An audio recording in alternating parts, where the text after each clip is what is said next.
উপন্যাসের অনসাইড লাভারদের বলা কিছু কথা। লিখন শাহ। আম্মা, পদ্মজার বিয়ে হয়ে যাচ্ছে আম্মা। আমি কি নিয়ে বাঁচবো? পদ্মজা আমাকে ভালোবাসলো না কেন আম্মা? তাকবীর দেওয়ান। ধ্বংসের শেষ প্রান্তে দাঁড়িয়েও আমি আমার ধ্বংসকারীকেই ভালোবাসি। তরু, জয় আমি তোদেরকে ছাড়বে না রে। শোন, একটু চিন্তা কর, আমি তোর ভালোর জন্যই বলছি। শোন, একটু সময় দে আমায়। ওই লোককে যে আমি কথা দিয়েছি কিল্লি সুজির হালুয়া বের করে দিব, এই কর্তব্যটা করতে দে। ওর আমি ছাড়া কেউ নাই রে, আমি না দিলে কেউ দেবে না, খাবেও না। আর বড় বেপরোয়া বেখেয়ালি লোক সে। মালা, তুমি আসলেই ভাগ্যবতী মেঘ।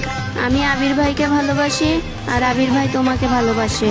অন্তরা, ভালোবেসে মহত্ব সবাই হতে পারে, কিন্তু ভালোবেসে খারাপ কয়জন হতে পারে? আমি না হয় বন্ধুত্বের খাতায় খারাপই থেকে গেলাম।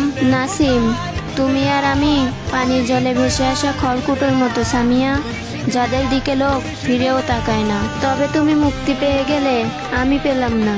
সামিয়া, আপনি আমায় ভালোবাসলেও পারতেন সাহেব। লারা, মিথ্যা হলেও একবার ভালোবাসি বলবে হৃদ। তাকোয়া, ছোট্ট একটা জীবনে আপনি কিন্তু আমার হলেও পারতেন মিনিস্টার সাহেব।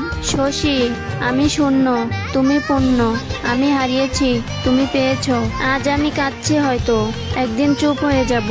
এভাবে আমার মানুষটাও তোমার, আমার স্বপ্নও তোমার, আমার ভালোবাসাও তোমার, তোমার দুঃখ আমার। বিন্দু, পাগলের মতো কেউ ভালোবাসে না, ভালোবেসেই মানুষ পাগল হয়। শান্তা, দেখলেন আপনি, আপনি আমারে ভালোবাসেন না, সে আমারে ভালোবাসে না। আপনি তো তারে ছিনিয়ে নিজের করে নিলেন, আর আমি হতভাগী তো ভিক্ষা চেয়েও আপনারে নিজের করতে পারবো না।